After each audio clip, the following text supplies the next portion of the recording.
I just came back from New York where my kids were in high school, right? And I see the stark differences in culture here and there.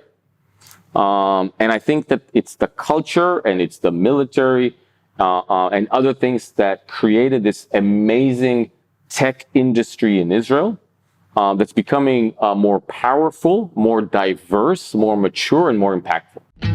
Welcome to 20-Minute Leaders. Just sit back, relax, and learn from the leaders of today. It's a journey. Each one is different, unique, inspiring. Let's get started. This episode is powered by J Ventures, a community-driven VC fund in Silicon Valley, in partnership with Lomitech, and sponsored by Homeward Ventures, Hippo Insurance, Upwest, Hillel at Stanford, Leap, and Birthright Excel, and in media partnership with CTech. Welcome to 20-Minute Leaders. I am so incredibly excited to share this episode with you because I'm going to be talking to one of the people that I admire most in this professional and personal world, Nadav Zafrir, previously commander of 8200, an incredible life journey, and today the co-founder of Team8 and managing partner of Team8 platform. Nadav is focused on driving global growth for Team8 and is the architect of Team8's relationships across the business, academic, and technology worlds. Nadav's experience has positioned him well to help define the opportunities and challenges in today's technology marketplace. Welcome, Nadav. Nadav Zafrir, welcome to 20-Minute Leaders. How are you? Thanks. Good. Awesome. Well, I think you need to welcome me. This is a beautiful office. We're in the Team8 offices in Tel Aviv. But you're mostly based in New York up until now because you've built an empire. And I have to say, Nadav, on a personal note, you're a legend. I mean, both in my 5 years in 8200, but now also in the tech scene here, especially in Israel. I mean, the word Nadav Zafrir is, it resonates and it makes a ripple effect a long ways. And so I'm excited in these 20 minutes to both, go back in time a little bit about your own journey, your personal journey. And, what does it mean for you to be a leader? And, how do you take all these different things that you decide to do and you do them so exceptionally well and inspire others around you? So that's all the talking that I'm going to do. I'm going to leave the floor to you. Tell me a little bit. I think we're good. I think that's as good as it's going to get. I mean, we can stop here. I like to look at the world as a place of opportunity. So basically, I categorize myself as an opportunist. I'm constantly looking at the way the world works, at the way the people act, and I'm trying to figure out opportunities, challenges. And when I do, I get obsessed about it. So I try to share that with other people because I usually don't think about big thoughts myself. I have to think big thoughts with smart people, hopefully much smarter than I am, which I usually surround myself with people that are much more talented and smart and knowledgeable. And to find hacks into the future. What's the future going to look like? And how can we try to predict and do something today that would be relevant for the future, and how can I inspire other people that, again, are more talented, smarter, and knowledgeable, so that together we can do something about it. So that's basically the story of what I do. So it started with Elite Commando in the Army, one of the most incredible units that anybody could ever dream of getting into. But then you didn't stop there. You moved on to, after many years, becoming the commander of the 8200 organization that is obviously well known around the world to be a leading cybersecurity arm within Israel. And then you didn't stop there, but you went to go and co-found and today managing partner of Team8. Tell me a little bit about, your Army experience. When you go into the Army, do you know that a few dozen years down the line, you're going to be the commander of 8200? Is this sort of a goal? Because you started in combat. No, honestly, I didn't grow up in Israel. I grew up in South America. I came to Israel when I was 18. Wow. And 3 weeks later, I was doing my basic training in the paratroop in Samkhanim. Wow. So from a nice American international school in South America to Sanur, it was a big change, and I honestly had no idea where I was going to go. But there's something incredible about the IDF. Which is, it's a real melting pot. So for someone that didn't grow up in this country to immediately get into this melting pot and see all the different people and perspectives, religions. You know, I served with Bedouins, with Druze, with people from all over the country. So it was a very intense experience for me. And I fell in love with this, the fact that I felt it gave me new opportunities all the time. And, you know, the military for me was, first of all, on a personal basis, really good. The people that I met were incredible along the way, almost in every chapter of the journey.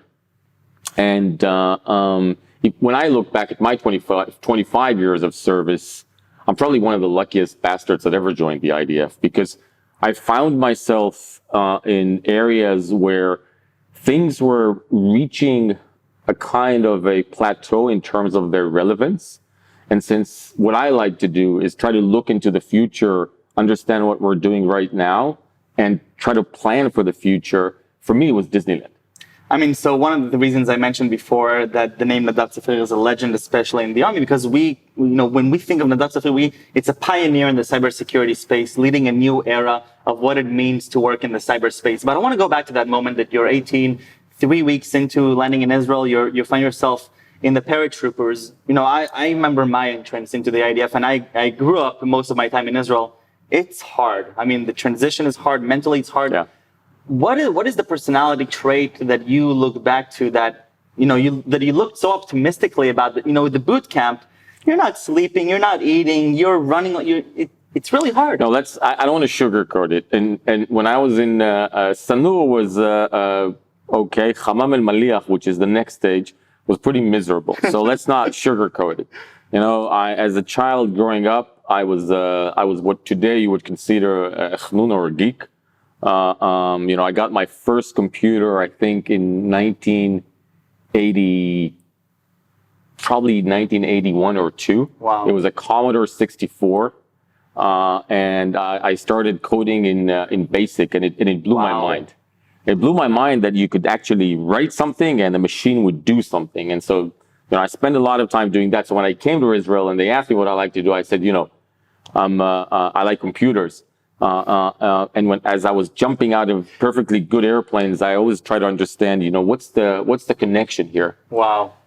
But years later, when I joined special ops within the intelligence, I was fascinated by what they were doing there, and I was always sort of the geek within the team. So whenever there was something technological, I would sort of focus on it. And it served me really well in the end of the 90s, because in the end of the 90s, internet was a new phenomena, and the intelligence was trying to figure out what that would mean for intelligence going forward. Right. Like what is this new phenomena, this new way of interacting that's slowly becoming more ubiquitous? How is that going to affect the world? And I was lucky to meet a good friend that became my mentor, Guy Sela. And Guy Sela was at that time deputy commander in Unit 81, which now I understand we're allowed to talk about. And I was a special ops guy, but you know, he showed me this paper and he said, look, this is what the future of intelligence is going to look like. Wow. Here's what telecommunication systems are going to be going through.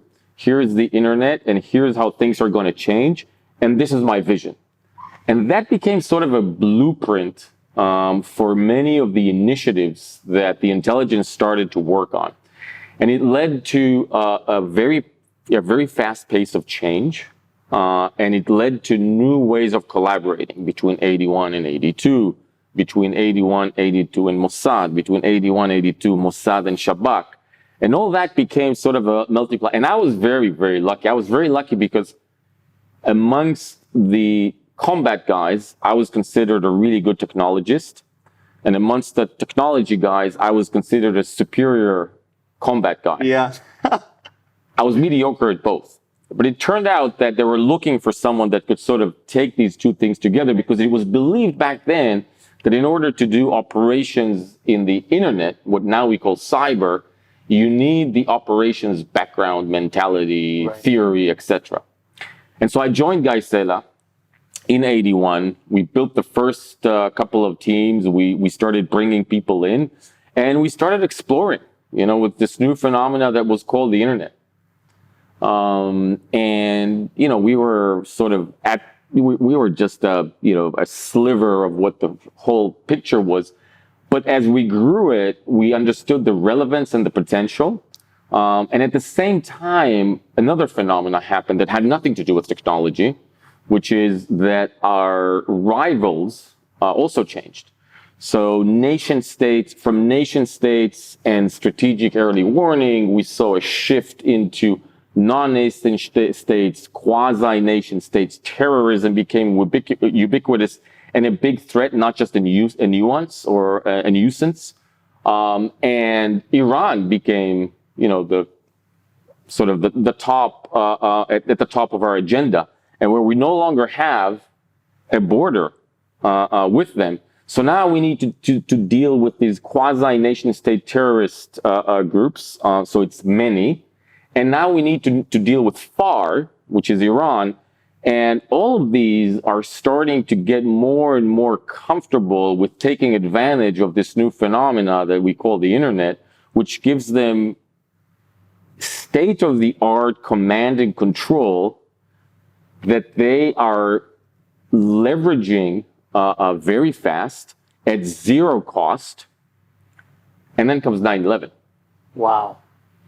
And when you look at 9/11, you realize maybe for the first time how this command and control system that has nothing to do with terrorism, nation states, strategic advancing, etc., serves a group of very sophisticated terrorists in this case that probably take out the most notorious, biggest terrorist attack ever.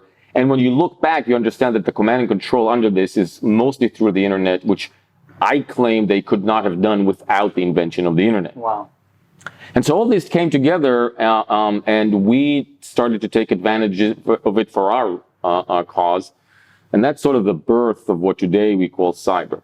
Now, today, you look at every organization, most leaders talk about innovation, right? And it's something that is very open and it's something that we talk about a lot. How do you do innovation within big corporates? It's something that many, many companies are struggling with. Mm-hmm. But I'm taking you back 20 years, where this word innovation within a corporate and innovation in bureaucracy is not something that is still, very common, and there's no real, blueprints and books about how to do that. Yet you're in a leadership position. And obviously, looking back, you've done it very, very successfully.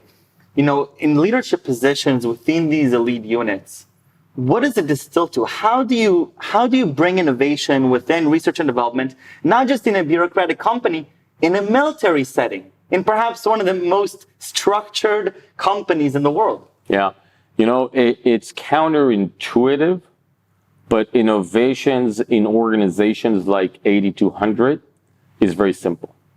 For a very unique reason. And if you ask me what I miss from the military, it's this. It's the fact that you have direct, no compete, access to the most brilliant minds on a nation-state level in an evergreen process. And that is unmatched in any other organization in the world. What blew my mind and what I think 8200 figured out first and better than any other organization within the military or in the world is that the fact that you have mandatory service, and the fact that mandatory service means that you could start screening young individuals while they're still in high school, in the optimal time in their lives, and if you can manage to take advantage of that, to leverage that, to build on that, nothing will stop you. And so in 8200 and 81 today and other organizations, the biggest secret is that it's a bottom-up innovation process. We used to think that leadership should show, not only where we want to go, but also help you figure out how to get there, right? And when I joined the military, that was pretty much it, because, the people that made the hardest, toughest, most important decisions in a military environment were the people that had the most experience. That doesn't hold true anymore. for a few reasons. Reason number one is that the environment changed, right? And so in many ways, sometimes when you're dealing with quasi-nation state terrorist attacks, etc., somebody that just joined the military a year ago will make the most important decision on the field. That's number one. Number two, which is more important, leaders used to be able not just to inspire and tell people where to go, but help them understand how to go there. Right. As the pace of change of the environment, the technology, the way these two interact accelerated dramatically, leaders could no longer tell anyone how to get to anywhere. So the most you can do as a leader is say, look, here's reality, here's what we want, and this would be a good outcome. Now, if you ask me, and you are in 8200, if you ask me now, hey, but Nadav, you're the leader or you're the commander of 8200, can you tell me how to get there? My answer is, I haven't got a clue how to get there. Why? Well, first of all, because nobody's ever gone there. Second, because the technology changes as we speak. And so what does that mean, right? It means that if you choose the right people with the right aptitude, and you don't try to understand what they know right now, but how fast they can learn new tricks and adjust. Right. And you create the right environment, the right infrastructure, the right culture, you start realizing that those individuals will show you how to get there. And that every once in a while, there will be a tremendous breakthrough in a place where nobody even understands that that is possible. And that gives you the advantage for a while in a world, in a military world that is adversarial. Right. And so when you make that breakthrough based on young, smart, motivated individuals, that one of their biggest attributes is the lack of experience. And, in many ways, their naivete, Right. that gives you the advantage. And in a world where you're constantly recruiting the best and the brightest kids from high school in an evergreen process, that is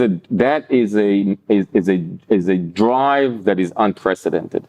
I remember my mind was constantly blown with this dissonance that, I had to fill all these weekly, quarterly, monthly reports about, are we meeting our KPIs as a unit, as a team leader, where I have, quite a few steps until I get to talk to the commander of 8200 about my work. And they were taking, that's more the structure, the bureaucracy. But then I always knew that if I had an idea where I had to divert from the structure, but it was an innovative idea that could potentially have a 1% chance of succeeding, I have full autonomy to go and do it, and my whole chain of command is going to support it. And you also mentioned the 1%, right? That means that in 99% of the cases, you will fail. So you need to create a failure-tolerant environment, right? So if you create an environment where it's fairly flat, everybody understands the vision, more or less. People understand what you want from them, more or less. And you inspire them to explore, and you really create a failure tolerant. And the saying that we're failure tolerant is very easy. Taking the chances and giving the support and taking the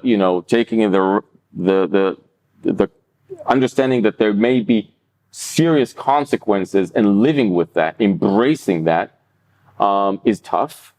And I think 8200 has that sort of Goldilocks area where it is really failure tolerant.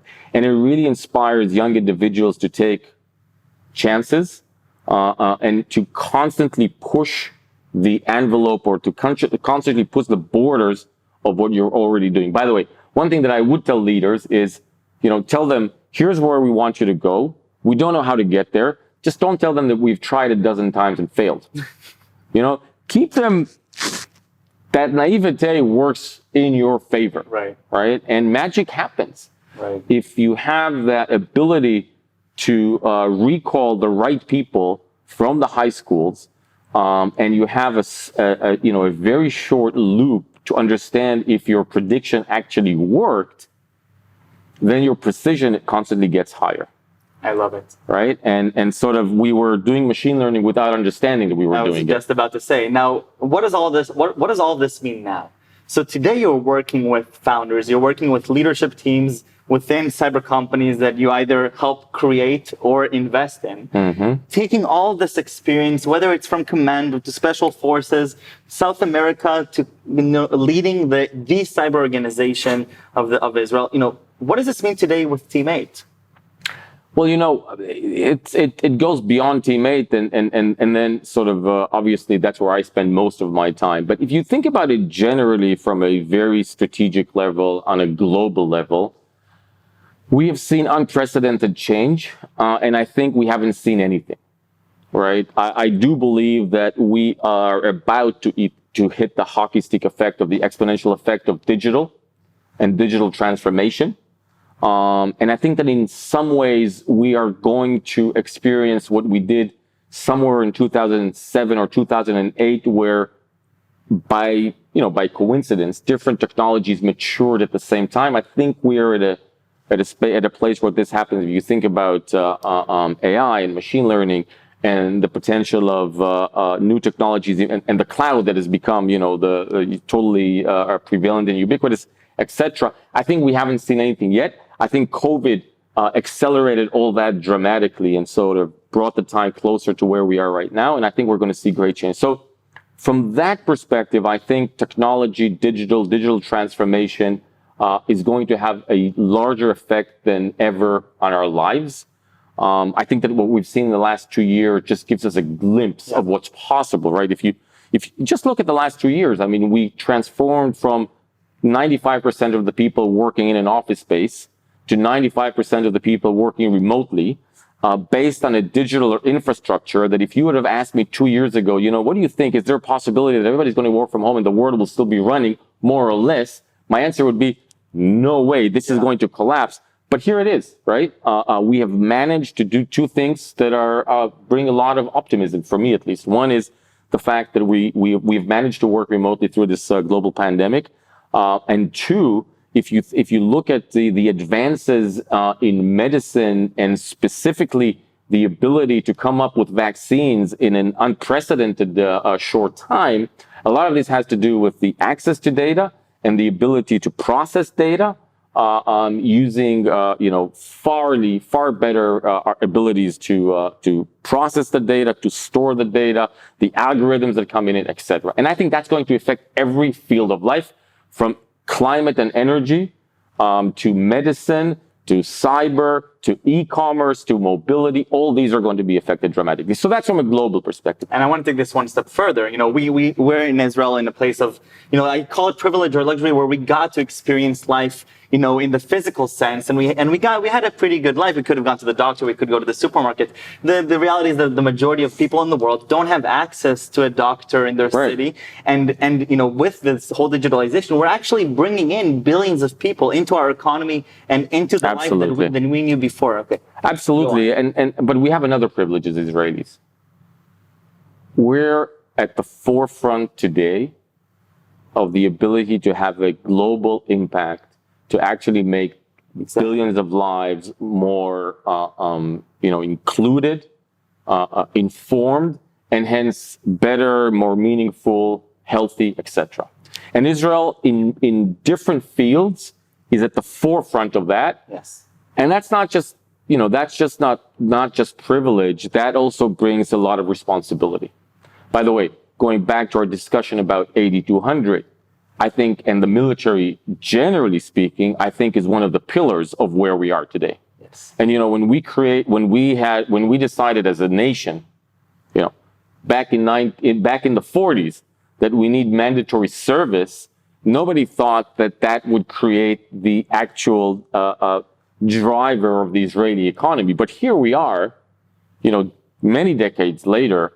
And the fact that we have mandatory service, in my opinion, is also responsible for the fact that we have this amazing technological advantage, innovation advantage. And one aspect of it is that you have this evergreen flow of people coming out of 8200, 81, etc. Yes. Right? So what do they do now? if you look at their calendar, I just came back from New York where my kids were in high school, right?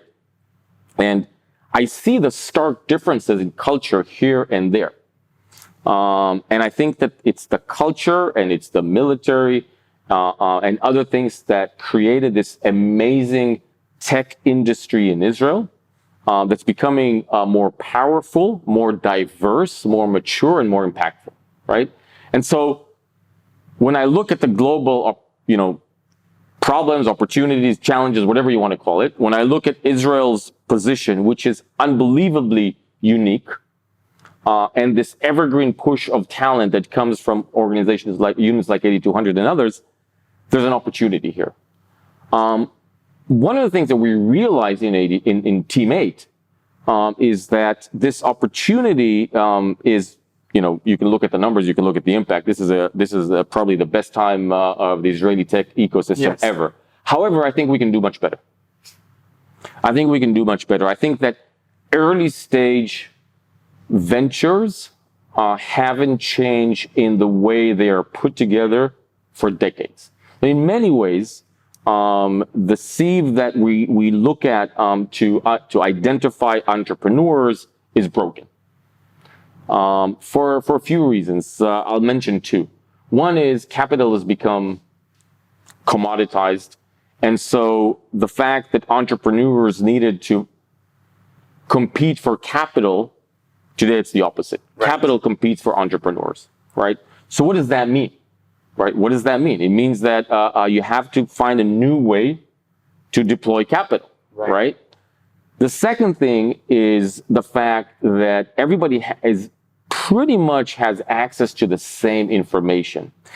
This leads to a plethora of hundreds and thousands of startups competing for the same budget. Right. And in my opinion, this leads to two things. First of all, the positioning of startups becomes more and more narrow. Mm-hmm. And their ability to actually build something with depth and strategy is basically going back, right? And so what we're trying to do in Team8 is address this phenomena, right? We're building a platform that brings together the ability to strategically understand what's broken in areas where we believe we actually understand. We started with cyber, we then went into data, we then went into fintech, and we're going to go into other fields in the near future. And unlike many funds, it's important to mention that we're in a building with Team8, and there's dozens of people that work full-time with Team8, not at the startups, but they're researchers, domain experts in all of these fields, trying to figure out what is the next big thing that is going to impact the world, right? So in a nutshell, what are we doing, right? We're bringing the brightest, accomplished entrepreneurs and biz dev people and marketing people and research people and technologists to first try to identify what's broken. Right. And then we're trying to create another meeting place or another form of a meeting place between challenges and problems, hungry, talented, capable entrepreneurs, and capital. Why? Because we believe that this new kind of mesh between these three will lead to two things. One, dramatically higher probability of success and impact. That's it. And we can see those two things. So my pitch to entrepreneurs is very, very simple. Capital is commoditized. The ability to appreciate what's strategically broken and then bring the right resources in the right time so that I can help you as an entrepreneur to do two things. One is avoid unforced errors. And two, hop back from errors that are unavoidable, will create a path to success and impact, which with a dramatically higher probability of success. C'est tout. I love it. So you have the company building, and we didn't even mention the community of CISOs that you work with and the validation that you get, not just within the people that are in this building, but around the world. Some of the most incredible minds in the world that are coming and helping the early stage startups that you're building with incredible list of successes already behind you. And I really want to thank you for inviting me here. I enjoyed this conversation so much. I have a few last questions about you. And I want to take you back to South America. Elementary school, middle school, you mentioned the Commodore 64, basic. What? So Commodore 64. I started with a Dragon 32, by the way. But Okay. yes. What really fascinated you as a kid? You know, what really sparked your curiosity as you went through even middle school? You know, I was always, you know, first of all, I was, my father was an entrepreneur. And the one thing that he did at a very early stage was experiment with what back then was the Israeli tech, which is dairy farms. Okay. Right. So he experimented with with what is the nutrition that cows should get in order to get a higher yield of milk. Wow. And he claims, and I've never been able to check this, that he brought the first cow in the world to go over 10,000 liters a year. Wow. Okay, so I grew up in this environment where you're trying to look at reality, say, here's reality, here's what we want the reality to look like, here's what we can do about it. And the fact that my parents moved from country to country, from culture to culture, actually was inspiring for me because, you know, and I grew up in third world countries. And when you grow up as a kid in a third world country and you travel to first world countries, this stark difference Yes. is something that you're saying, well, why are the people here living like this and people here living like this? You Right. know, how does that make sense? Or, you know, here's a problem, how do we solve? So I was always sort of trying to hack things, not from what today would be hacking, but from a Right. perspective. And the other is, you know, languages. I've always been sort of a freak of learning new languages. It could be computer languages, human languages, etc. By the way, when I came to 8200, the one thing that blew my mind first was how fast you can take somebody with zero Arabic or Persian and bring them to be at the front line of the ones that make decisions with regards to those languages. And so these are the things that always have inspired me. And so that leads to you know, what inspires you today? You know, not just with 8200, but today in Team8, or whether personally, professionally, where do you gain your inspiration to keep working so hard and form many companies? You're sitting on the boards of so many companies. I stopped counting.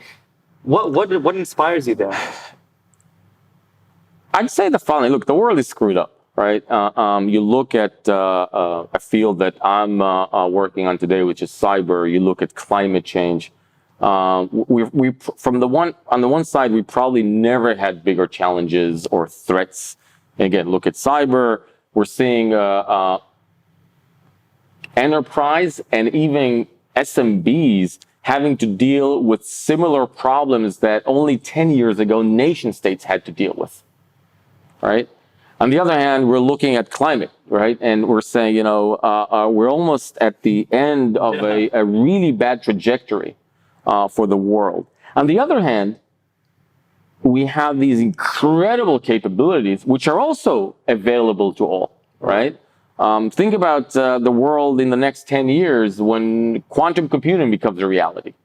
And so what I'm inspired by is how do you take these incredible challenges, these unbelievable capabilities and opportunities, and try to avoid these, you know, these stark outcomes, and sort of either hack into the system or, you know, walk around it so that we can have a better outcome. And for me, and I'm saying this not to, you know, one thing that there's a saying in 8200, which you've probably heard, which is, if you're the smartest person in the room, You're in the wrong room. you're in the wrong room, right? And so for me, what's really inspiring is trying to understand these strategic trajectories that the world is going to, but identifying smart kids like yourself and others and try to maybe mentor them at the best, show them those opportunities, and help them do something about it. Because believe me, I was never the smartest guy in the room.